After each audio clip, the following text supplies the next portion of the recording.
wabarakatuh.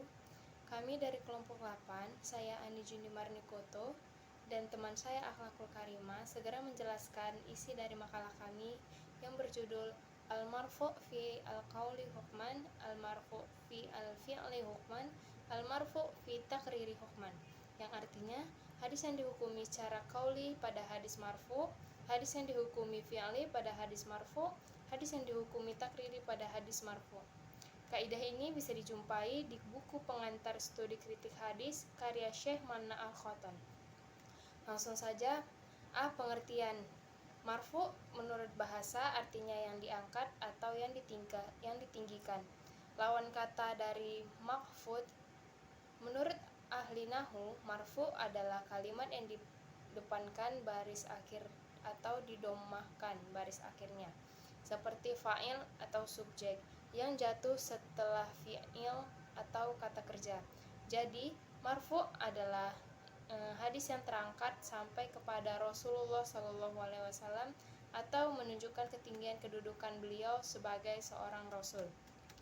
Menurut para ulama hadis, marfu ialah sesuatu yang disandarkan kepada Nabi secara khusus, baik perkataan, perbuatan, atau takrir, baik sanadnya itu muttasil atau bersambung, maupun munqati' ataupun mu'dal. Menurut Khatib Al-Baghdadi, hadis marfu ialah hadis yang dikabarkan kepada sahabat tentang perbuatan Nabi ataupun sabdanya. Menurut Manna Al-Khoton, hadis marfu ialah hadis yang diriwayatkan oleh Rasulullah, baik perkataan maupun perbuatan, baik berhubung atau terputus. Masuk ke pembahasan yang kedua, yaitu B. Macam-macam hadis marfu, yaitu 1.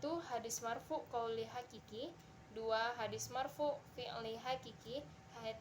Hadis marfu takriri hakiki, 4. Hadis marfu qauli hukmin.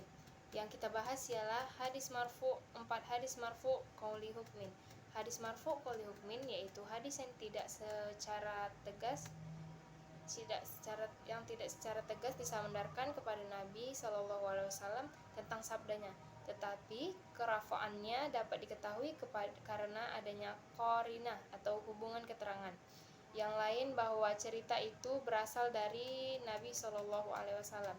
Tanda-tanda yang memberi petunjuk bahwa hadis tersebut adalah hadis marfu qauli yaitu adanya kata-kata amr dan amarona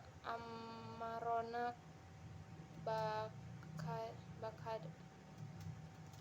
Dan contohnya hadis dari Anas radhiyallahu anhu, bila telah diperintahkan untuk mengucapkan lafaz-lafaz pada azan secara genap dan pada iqamah secara ganjil. Hadis muttafaq alaih.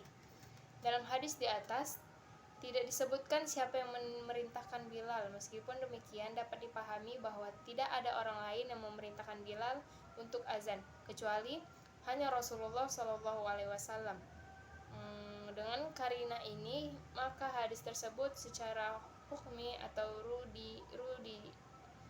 yuridis dapat dinyatakan sebagai hadis marfu.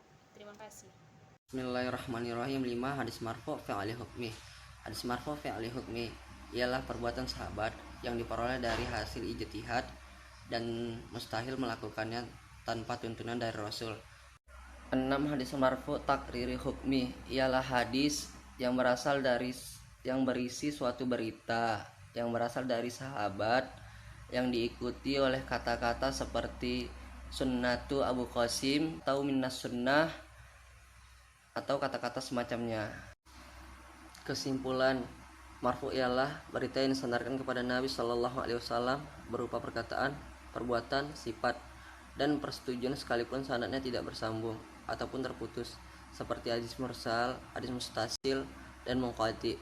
Hadis marfu fi'li hukmi ialah perbuatan sahabat yang tidak diperoleh dari hasil ijtihad dan mereka tidak mungkin melakukannya kecuali atas tuntunan Rasul SAW. Hadis marfu fi'li